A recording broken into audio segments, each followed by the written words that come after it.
Hey, hey, hey. It's me. I'm back again. I'm continuing my mix from the last stream. Again, the song with JX and Patch Denim. Rough mixing the instrumental portion to get ready for recording vocals, which is happening soon. JX is going to be in the studio on the 9th, I believe. And recording vocals for the track. And then, I'll receive those vocals then and start mixing those into the track. And then Patch Denim is going to record his vocals and get those out to me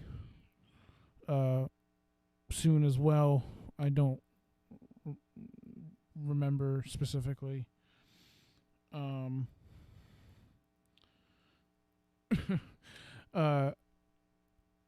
When that date was, but it'll be soon. And then, we'll get the song together and get it ready for release, get some promotion and marketing kind of plans together, which my manager, also JX's manager, Mike, is handling the dealings with that kind of thing, and getting some digital marketing together, and potentially some photography and whatnot. I don't know all the specific details regarding that necessarily. Mike's kind of taking care of most of that. So anyway, if you're new here or whatever, or I'm new here, so technically I'm the one introducing myself. I'm Matt. I'm a audio engineer and producer, and I'm a recent graduate of Full Sail University, and I'm just kind of doing some streams, sharing my process, showing how I do things, my techniques and whatnot, and my thoughts regarding certain things, and just kind of sharing, what I do, how I do it, just kind of put myself out there and whatnot, and seeing what there is, and just being able to share what I'm working on as well, and be able to use it as a means to connect with people, and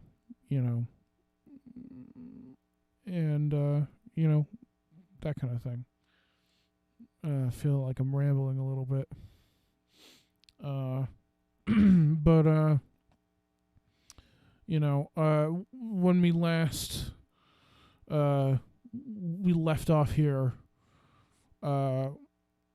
we were doing a lot of EQ and compression kind of stuff, very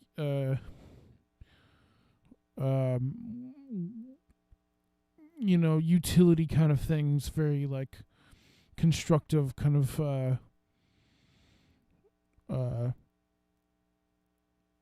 what I would categorize as scientific as opposed to artistic.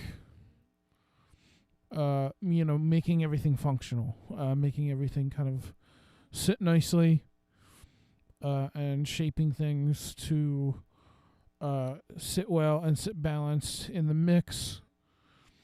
And then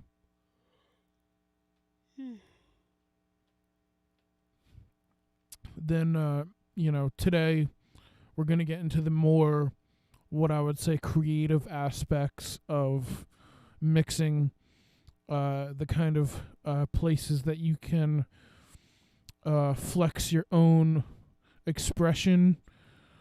I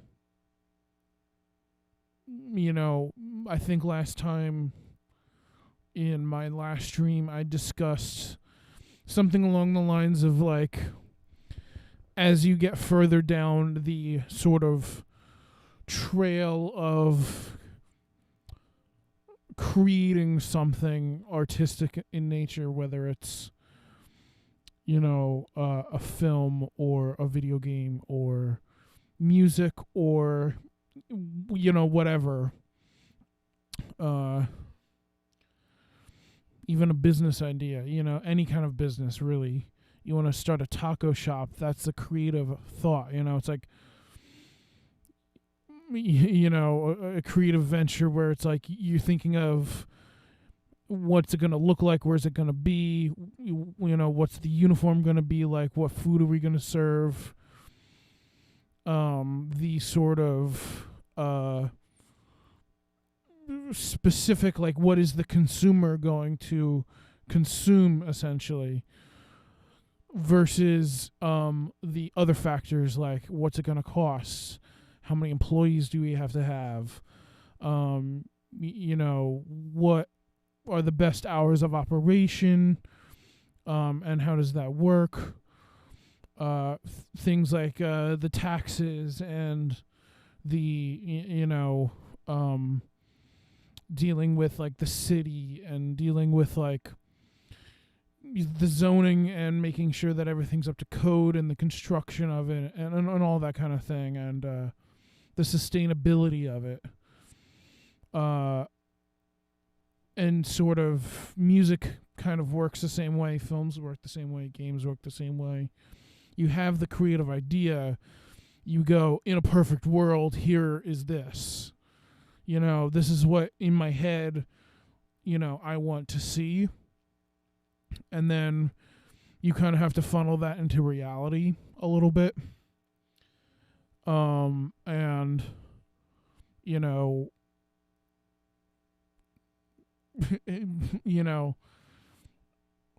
so you just have to funnel it through people who are very good at their job, basically, to make it happen, And so what that means is that people have to take on very uncreative roles for a creative project. But, you can still be expressive in certain ways as you go along. So what I would say is, like, as a songwriter or as an artist or as a producer, you have the most creative potential. So when you're making that piece of art, you have the full creative potential. All right. You get to choose whatever you want. All right. More so now than in the past. In the past, you were even further prevented by things like in the real world. Like, we can't afford these instruments. We can't afford to have an orchestra come in. Like, we're not the Beatles. We can't record at Abbey Road Studios. So that sort of doesn't exist anymore. It's very much guerrilla warfare kind of in the creative market, because, a lot of things have been evolved into electronic means and digital means and all that kind of thing. Like, we're not dealing with, like, a tape budget. We're not dealing with a studio budget a lot of times anymore. We're dealing in, self-actualization sort of means of getting the job done. So um, what that's done is it's allowed a maximum amount of potential creative energy, because you're not limited to the locations that you can create or the resources that you can use. And so, you create your project, and then as you funnel it down, so you create your song, and then when you start recording that song, that's when you start to have some of those limitations. Just be to the fact of like, when do you have to put in an exorbitant amount of cost to get something done? Maybe it is the decision to use a virtual orchestra instead of hiring the London Symphony Orchestra. So and then once you go beyond that aspect, the recording aspect, then you go into the mixing aspect, and mixing / editing. And so in that terms, you have to just take what you have and make it sound good and make it work. And so that again limits the creative potential to a certain portion of the project versus the whole project. Then that mix gets passed to the mastering engineer or whatever. Maybe these are all the same people. So and then the mastering engineer is very limited, and that is very much a scientific sort of category. Like it's very, very, very far on the scientific slider in terms of the creative aspects, where like you very like factually have to have this at a certain standard, to meet with the sort of regulations that we have decreed as as a society, and the development of our entertainment system, industry, and the standards that we have to kind of meet,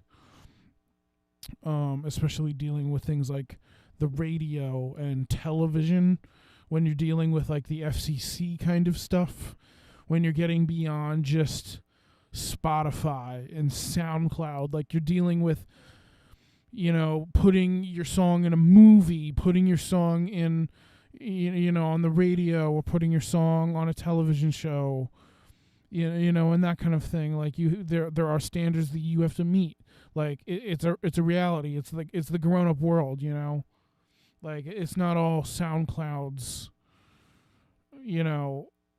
Just pop it up there because you feel like it. Sometimes you do have to like bite the bullet. You do have to like be specific and the SoundClouds. That was so that's kind of where that sort of spectrum of creativity can kind of slide. And then even beyond that, once you start getting into like the real business side of things, it's becomes very much a like cut and dry, like there are rules to follow, and that goes even further down the spectrum kind of thing. So yeah, so long rant over. Now we're getting into the sort of creative portions of the mixing portion of this project, which you'll start to see, like, because I'm also going to be mastering this track. You'll see that, once I get to that stage of things, like, there is very much a sort of particular preparation, even as I finish the mixing portion, and the sort of way that I am creating what are professionally called deliverables. That starts to have a very like industry standard kind of thing in terms of documentation and archival and things like that, creating stems and how those are labeled and, classified and documented, and the different mixes that you're going to make regarding that whole thing, and prepping things for,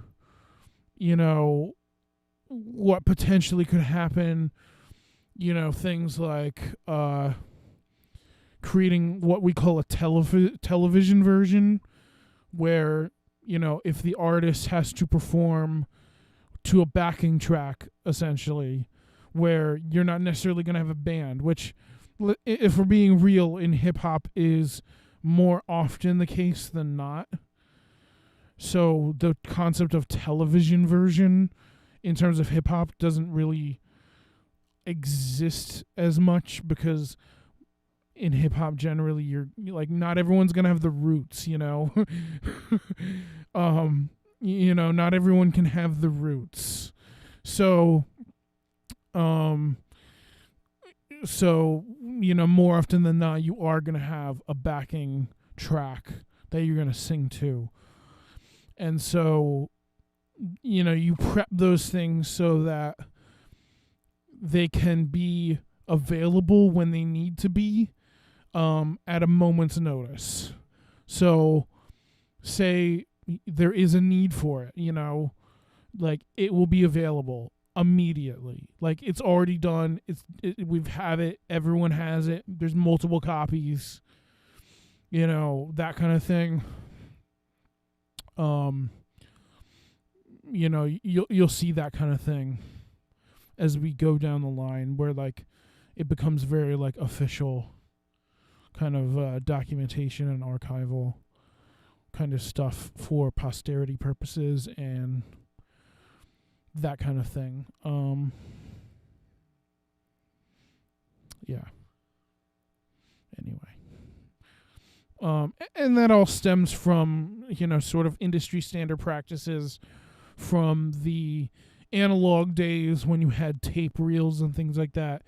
They would save a lot of stuff and make sure they had like different versions available, because it did take a long time. Like, yeah, maybe you don't have to have that certain version ready. You don't need the a cappella version ready.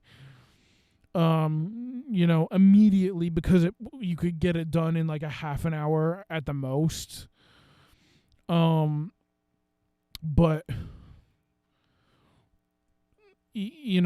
whereas back in the day it would be like, oh man, this is gonna take like maybe a day or two. I gotta go find these tapes. I gotta go like pull them out, get it all running, get all this hardware running and everything like that. Make sure everything is up and running. And so, like, it just becomes an industry standard practice that even though it's going to take, like, at most a half an hour, it shouldn't have to. Why not just have it ready? It can't hurt to have it, So, it kind of stems from that whole thing. But anyway, moving on. Let's hear what we got here.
So yeah, so you know, it sounds pretty good to me. There are a few things that I have in mind. I think that the kick needs to be a little bit fatter. I think it has to have a little bit more oomph to it, just a tad. Make it a little bit thicker. Put a little bit more creative compression sort of concepts toward it. But yeah, and maybe a little bit of shaping on the bass, particularly the sub bass. I mean the synth bass. Yeah, I think the keys sound pretty good. I think that's probably the best part, to be honest. And then I have to do some stuff here with the effects and stuff like that. This like reverse snare thing, and then there's some stuff at the end. But yeah. So let's do that. So go here.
Yeah.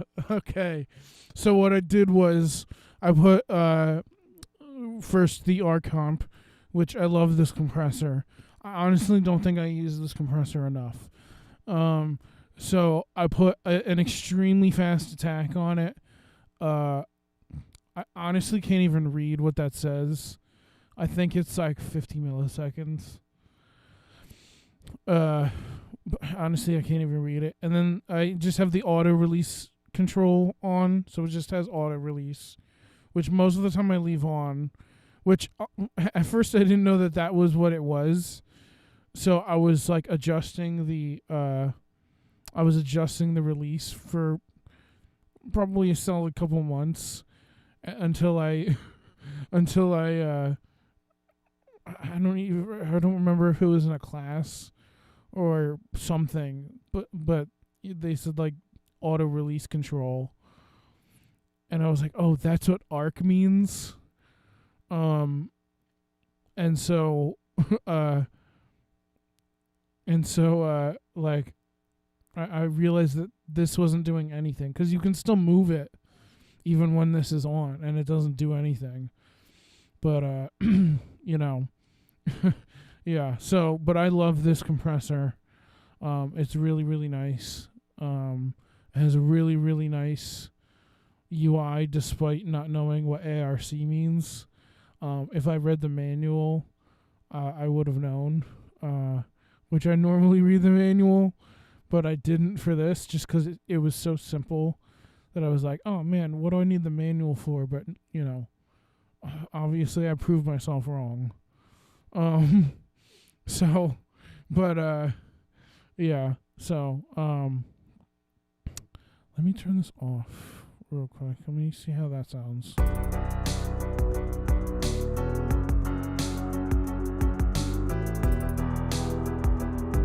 Oh no, I like the warm a lot better. It really gives some kick. Pun intended.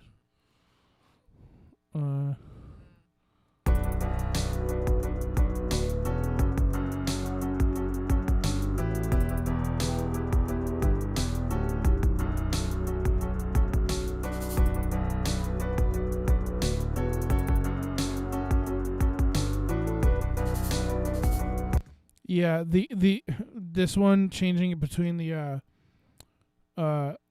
what was electro and opto. Basically the opto is like similar to the LA2A kind of thing. It's using like a light sensor kind of thing to detect the threshold, and so it's a little slow, and so the electrical like detectors, like something in like the 1176 or like most VCA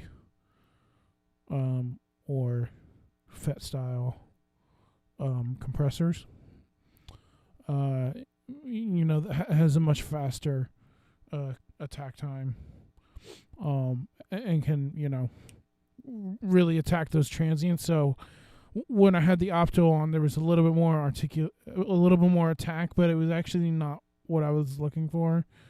It seemed to like just kind of make it a little empty in the beginning. Like it was like a click and then some woof at the end, whereas this just kind of makes it one big woof, which I'd rather have one big woof than a click and a woof. Anyway.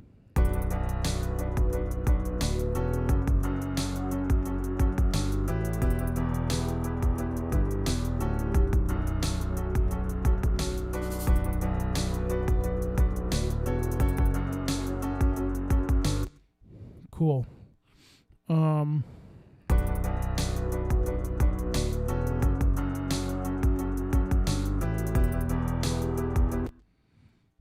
Let me try some compression on the snare. Just, I don't know if it really needs it, but like I think there might be other ways of getting what I'm looking for, but let me just try it. Turn that all the way down.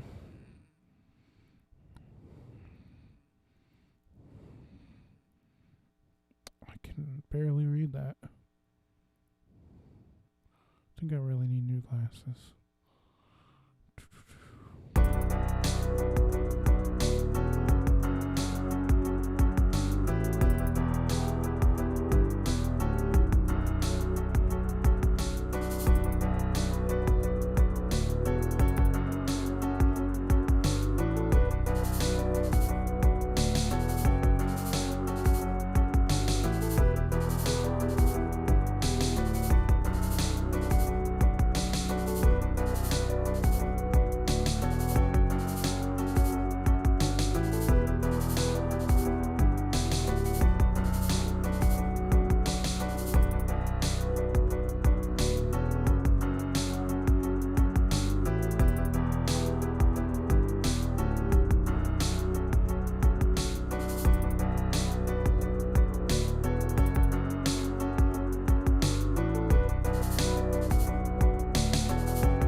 cool. I like that a lot better. Yeah.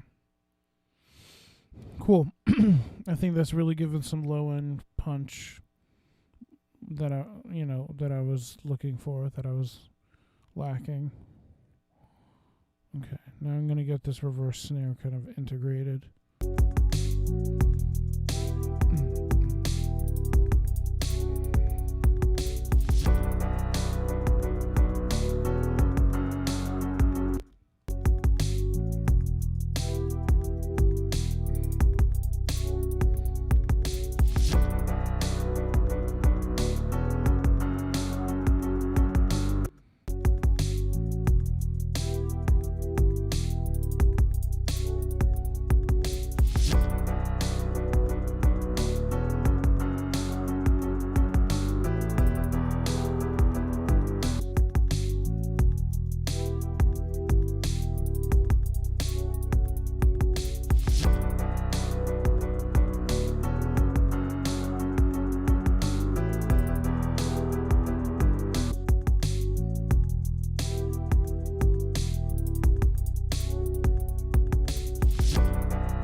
Cool.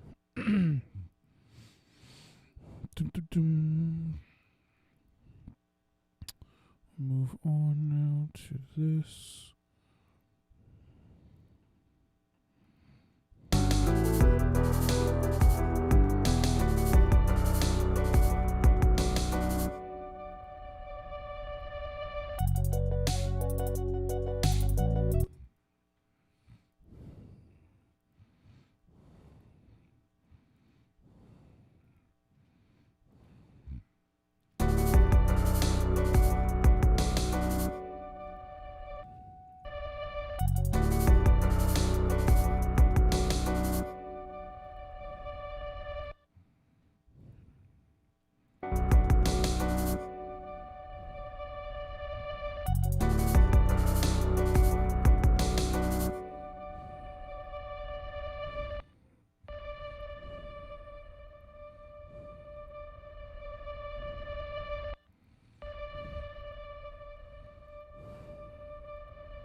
I just realized that my mic was muted the whole time.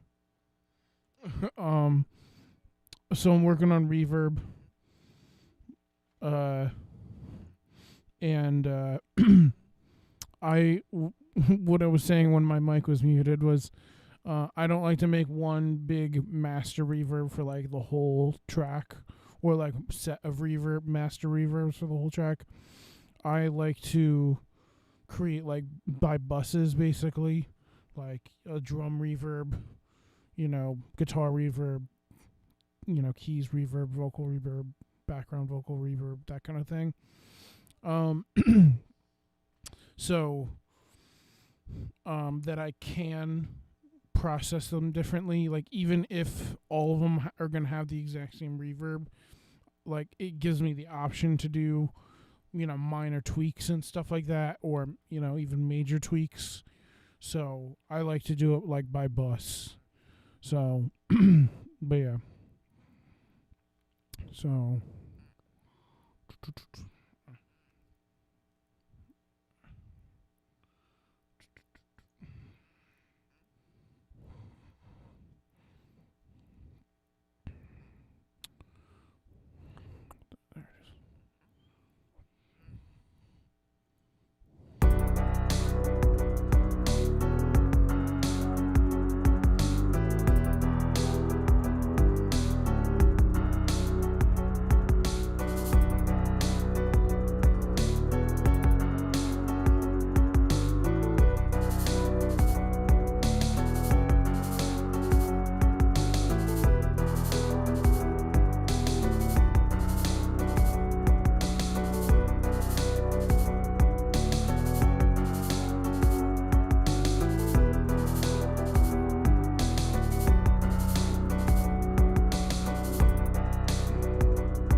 can't read that. Is that 5/9?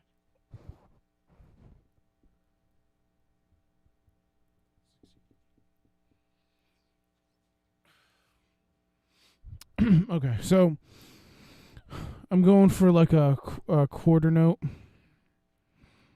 length reverb. So basically, a tip you can do is to just highlight a quarter note length, and then switch it to minutes and seconds, and then look over here, and it'll give you the length in milliseconds. Yeah.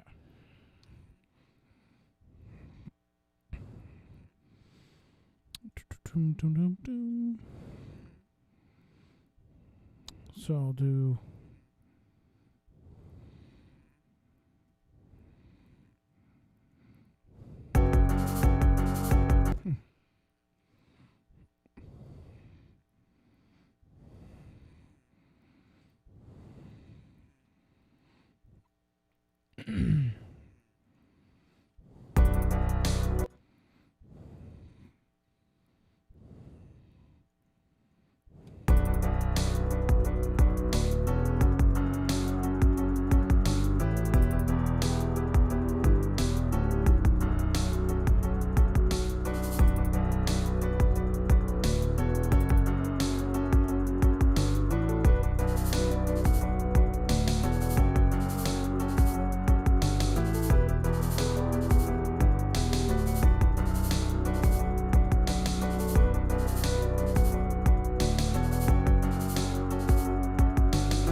So a tip that I like to do to make sure that I'm not putting too much reverb, because that tends to be a thing that I do, is put too much reverb, is I'll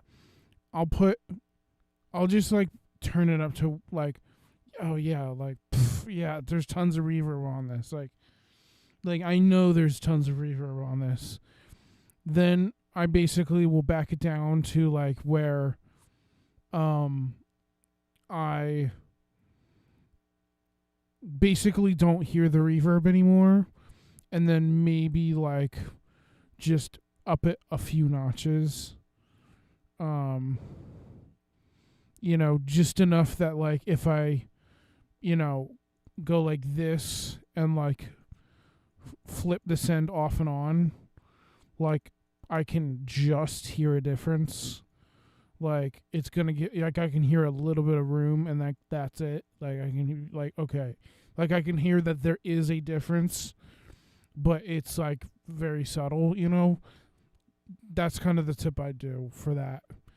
And then realistically, like if there's gonna be more reverb on that, then like that's kind of like up to the like artist to decide, kind of, or like the overarching creative body of the work. Anyway.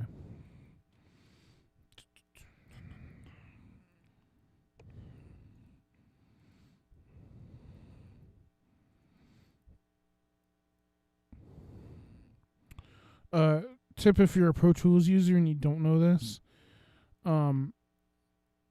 this FMP is basically like follow main pan on this.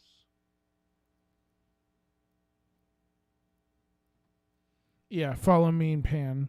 I was like, did they change what that meant? Yeah, no, it's follow main pan, main panner. So it'll basically bypass this, like where this is sending into mono. Like I want it to send where the hi-hat is, and I'm actually going to put a little bit of a panning thing on the hi-hat itself.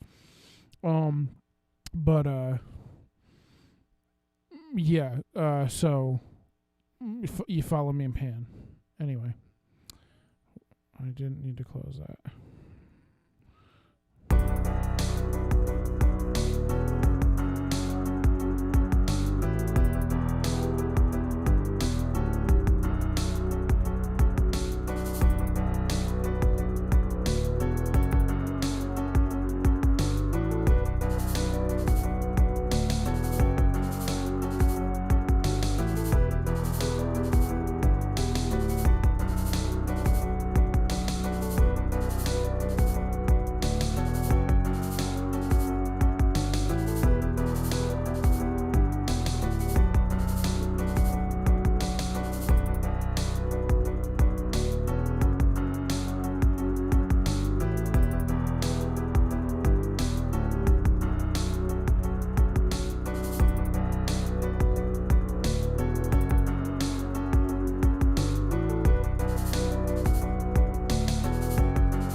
Okay. I'm going to experiment with one thing. I'm going to try this. I'm just going to play around. Just see if it sounds like totally not.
Like this one better.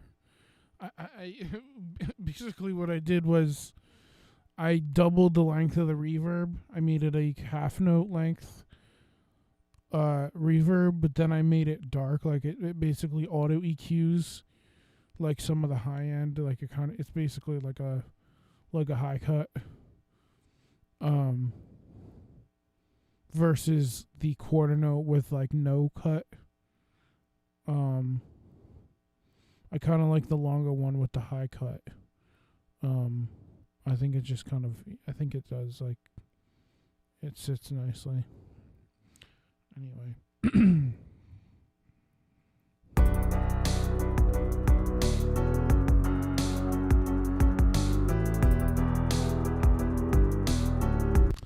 I almost never put any reverb on the kick, especially in a hip-hop setting, but almost in every setting, I will usually not put any reverb on the kick, because low end does not really like reverb. Like, unless I'm dealing in something like where I'm emulating a real drum set kind of thing, because in that scenario, you are going to have a sort of, how do I describe it? You are going to have sort of a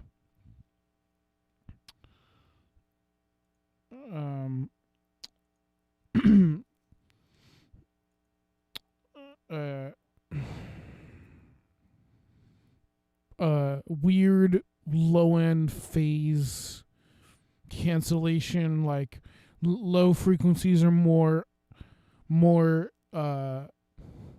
they have a better chance of having phase cancellation, just because they have a lot of energy, and they are really, really long, and so you have certain, it's a more noticeable sort of spectrum of, even if it's out of phase just a little bit, it can sound like very audible versus a really high frequency. If it's just out of phase a little bit, it's not going to be as noticeable to the human ear. So low end phase tends to be a lot more impactful on, phase issues and that kind of stuff. So you generally want to avoid having too much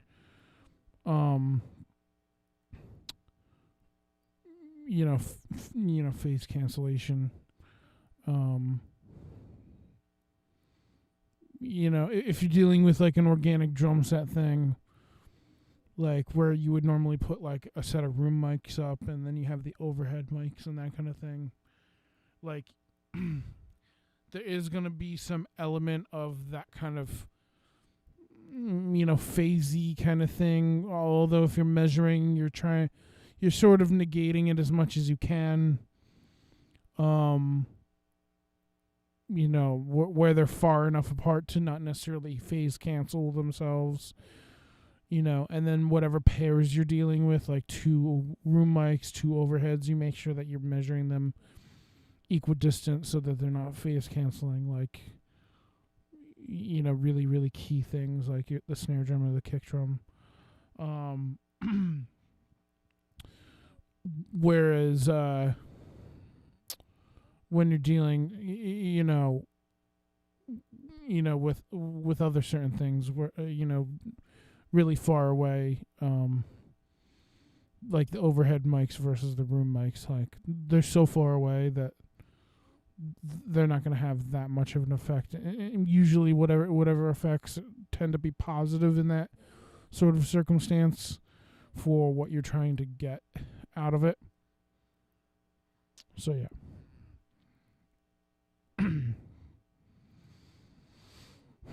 Okay. Which again, to harken back, I'm not gonna put reverb on the bass. Because it's gonna get weird. I don't think I'll put anything on the pad. Maybe.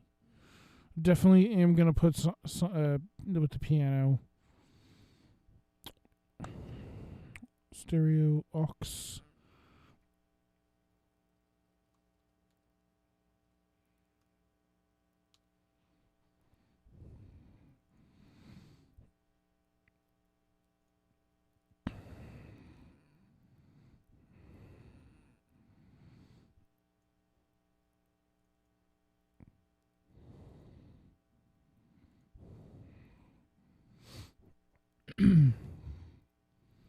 Okay.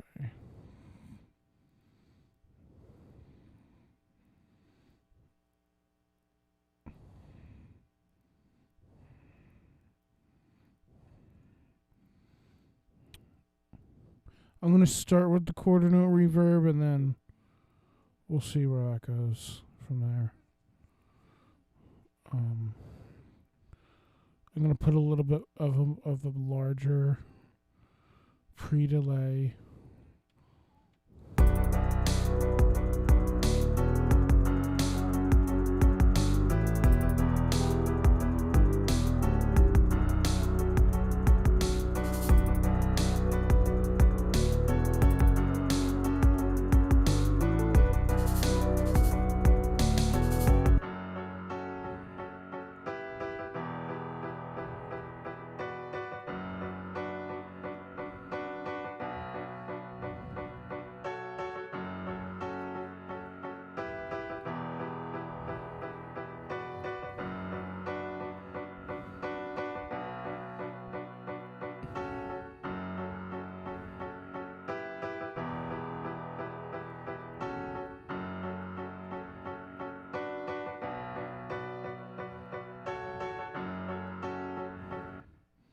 Gonna maybe try a longer reverb. Go to the half note one.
So here's what I'm doing.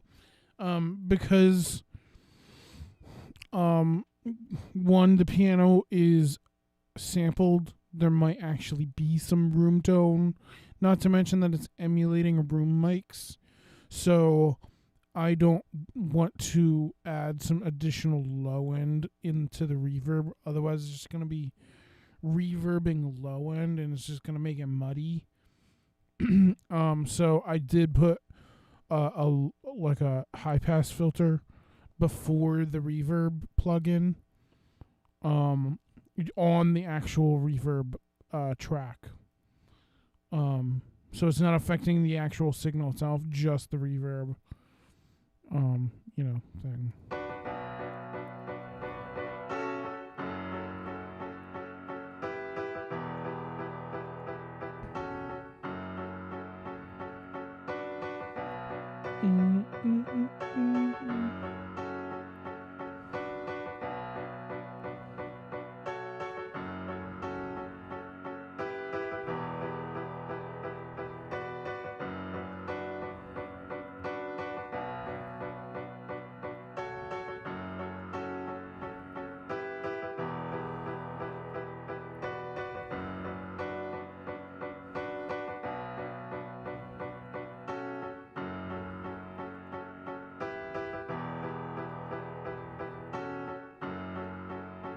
It's very subtle,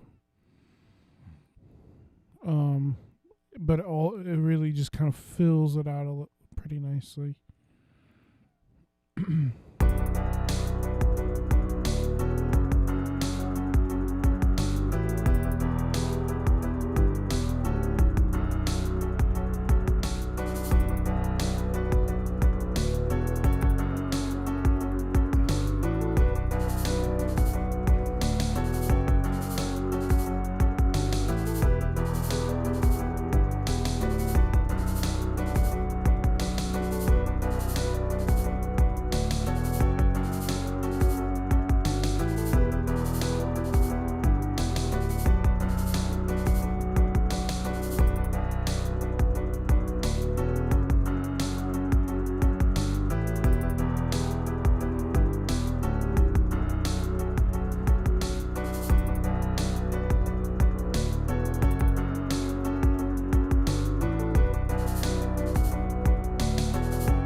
That's sounding pretty good.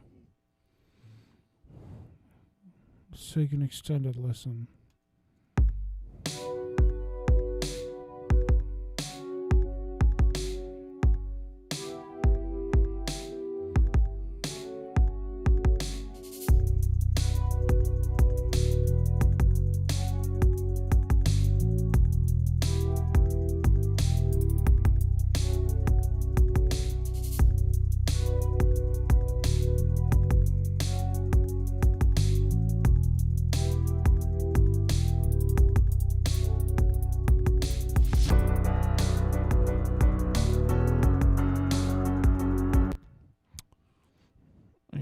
Do the hi-hat panning.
Okay.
This is the extremely tedious and boring part when you have to put in all this automation.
luckily this hi-hat pattern here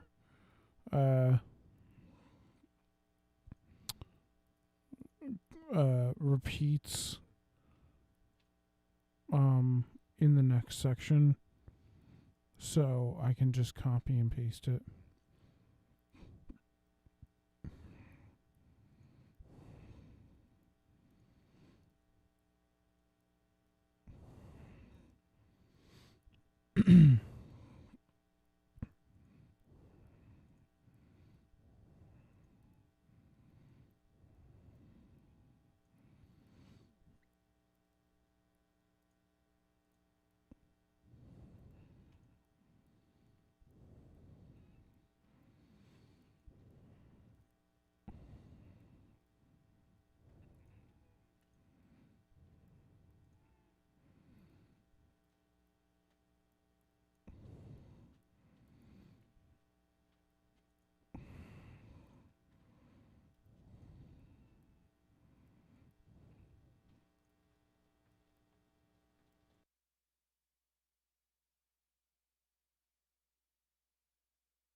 Alright, so the panning is done. So let's take a listen to it.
yeah, I really like that. I think it sounded really, really good. I think it's going to sound even better with vocals on it. Yeah. So, I think I might end it there. Yeah, I've been going for about 2 hours. And all that automation got me pretty fried. So, you know, I'll probably do like all the bounce out and everything, and like the prepping everything for going to the studio tomorrow. We're not going to the studio tomorrow. I'm gonna prep tomorrow for going to the studio. So yeah. So,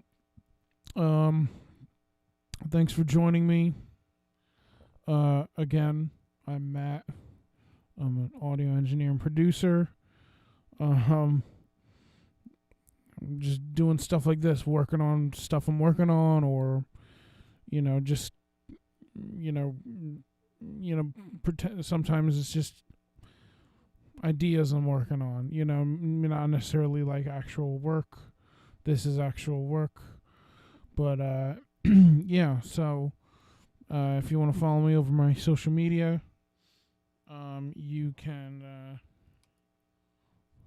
see it over on the top right corner there.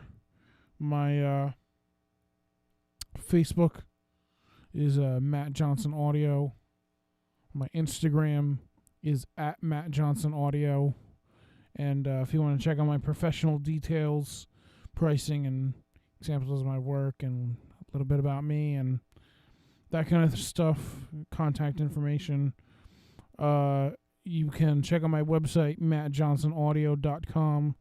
That site is an ever-growing site. I have been discussing on my gaming channel. I have a casual gaming channel where I just play games, and as I'm playing them, I observe the audio of the games. I do have experience in game audio, so I view playing games as much research as it is entertainment. If you're gonna make music, you gotta listen to music. If you're gonna make movies, you have to watch movies. If you want to make games, you gotta play games. You have to be familiar with the games and what the current game environment is like. So, I'm over there playing games every once in a while. It's just a real casual channel. So, I might hop on that later tonight.